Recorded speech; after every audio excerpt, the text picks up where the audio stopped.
This time on Rad Video, we're talking a lot about trick names and also how I got into skateboarding. Let's get into it.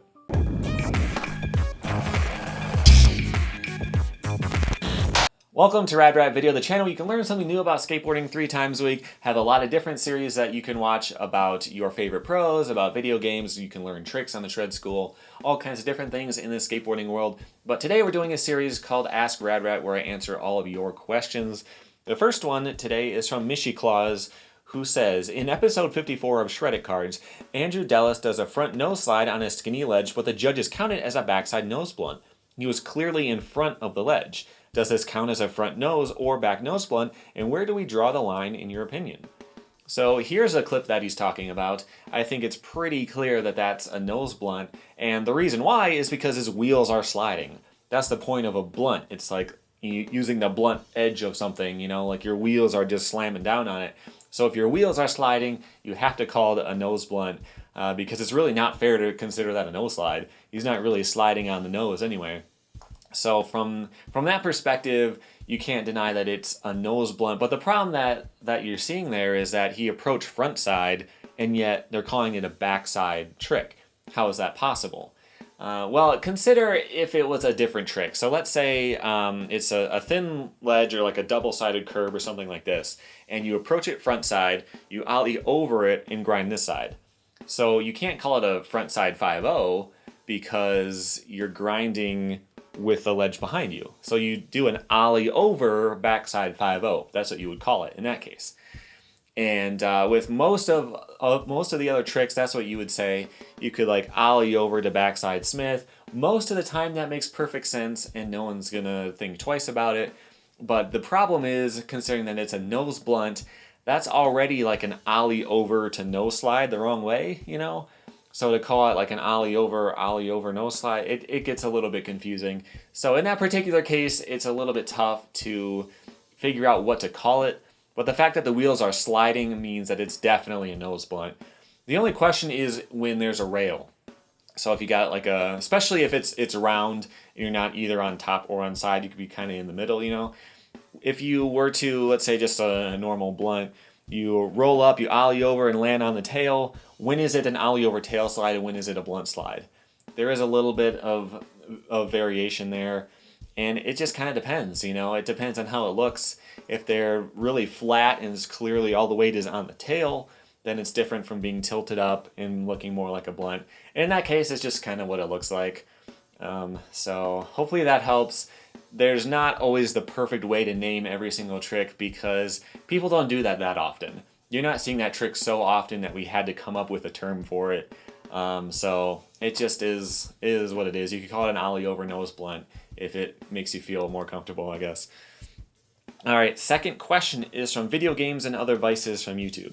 What got you into skateboarding? So I know that I have talked about this before, but I think it was like Ask Rad number 2, so most of you guys probably didn't see it. But the reason I got into skateboarding was from the Tony Hawk games. I played Tony Hawk 1 in a friend's basement a long time ago when it first came out, and I liked it, but it was just a video game. I didn't really think twice about skateboarding.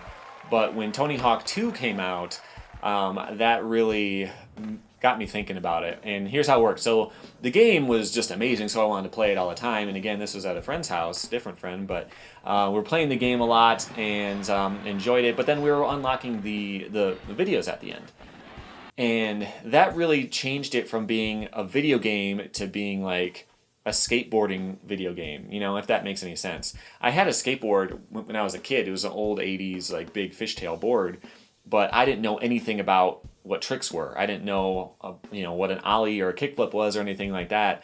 I just knew you could ride around on them and it's possible to do stuff, but like you couldn't really look it up on the internet or anything at the time. So I would go out in my driveway with my big board and I would like stomp on the tail and make it flip around in the air, then jump on it, that kind of stuff. But I never really got into skateboarding until I saw what people were able to do, what pro skaters were able to do. And so that happened when completing Tony Hawk 2 and seeing all the videos at the end. And some of them hit me a lot harder than others, like the vert stuff never really meant anything to me because I couldn't relate to it. You know, they're flying through the air and he's either touching the board here or here or here, you know, like it didn't really mean anything. I didn't understand how hard that could be. because it's just like, I could jump on a trampoline and spin around and land. Is that, I didn't understand it. And then some of the other street stuff, most of the other people, it just felt like something from the game.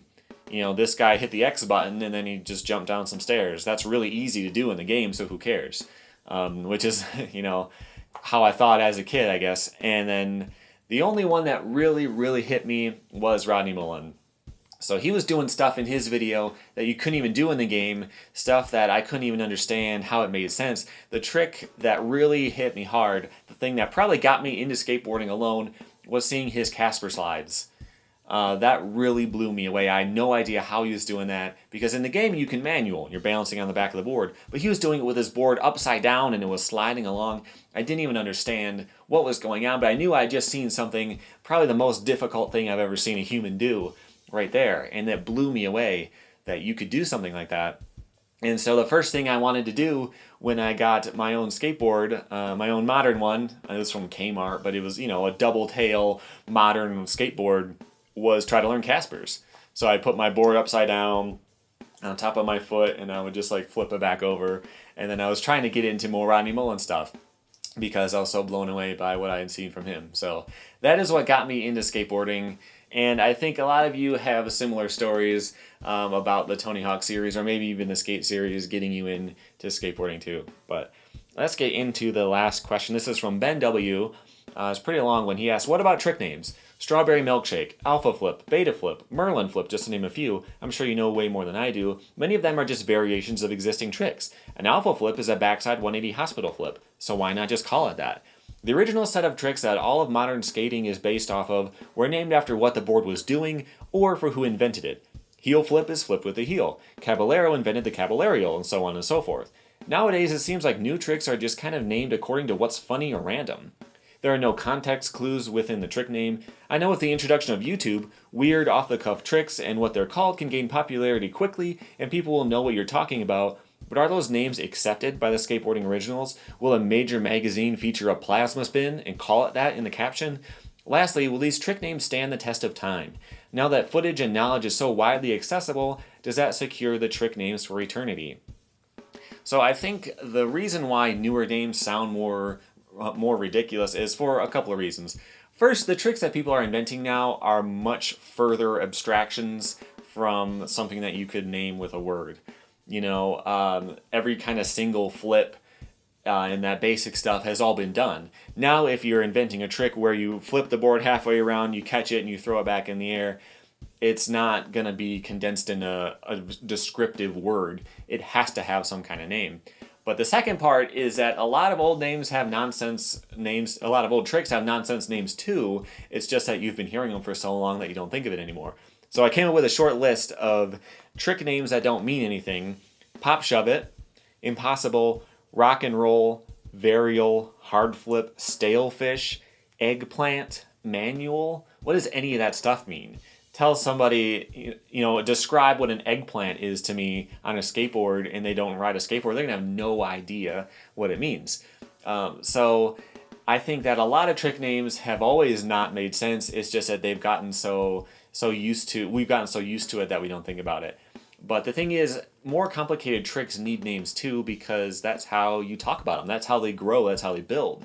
I remember back in the day, there was the Kiwi Flip. And I have a video about that right here. It's like a frontside 360 shove it with an under flip with your heel. So it looks like a laser flip, but it's not really the same thing. Chris Haslam does them and some other pros do it too. But back on the forums in the mid-2000s, people were doing these Kiwi flips. And you can do them much more than a regular laser because you get to push the tail forward a little bit more. So you could do a 540, you could do big spins, you could do gazelles, you could do all that kind of stuff. And if you have to say the name 360 shove a heel underflip the whole time, not only is it less descriptive, because is that a 360 shove it with a late underflip? Do you underflip halfway through? Having a specific name for that not only makes it more understandable for people who you're talking to about it, but helps with expanding on it and building on it, because you can think about, what if I do a big spin Kiwi flip? And you're not thinking about it as this whole string of words, you're thinking about it as a specific thing. And the way that works too is with more complicated stuff like the Sigma flip.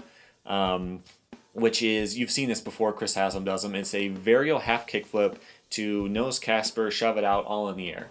So that trick is called the Sigma flip. And having that name really helps because you've seen what I just called it. A descriptive name would be varial half flip, nose Casper, shove it out. And no one's ever going to say that as if you're going to talk about it a lot. But having a name really helps because you could talk about new ways to build on it. Big spin Sigma flip. Okay, what if you do it into the nose Casper and you do a big spin out? Now you can have a way to communicate that idea easily. And that's really important. But names like Sigma flip, so the French scene in the mid-2000s was super, super technical. At least this one group I was familiar with. And they had names for basically every letter of the Greek alphabet. They had some trick that someone invented. So the alpha flip was taken already, the big spin hospital flip, which, by the way, that's another name that's too long, and hospital flip doesn't mean anything. But the alpha flip was taken, but they had something called the beta flip, which is different from what you're thinking of. It's like a 360 pressure flip. Halfway through and it's upside down, you do a late flip. I think that's what that one was. But there was like theta flip, omega flip. There was a sigma flip, which we just talked about. And it's just like, what else are you going to do? Are you going to write a novel every time you tell someone about your session? Or are you going to come up with names for stuff? So I don't think we have much of a choice on coming up with names that don't mean anything. But for the second part of your question, are these names ever going to catch on? And is it ever going to be in a caption on Thrasher or something like that? That really depends on how popular they get. If you go back in the day and you look at Trans World and Big Brother from the early 90s, you'll see stuff that doesn't make sense. You'll see front side varial kickflip because the name hard flip hadn't become standard yet. You'll see backside hard flip for inward heel flip when that name hadn't become standard yet.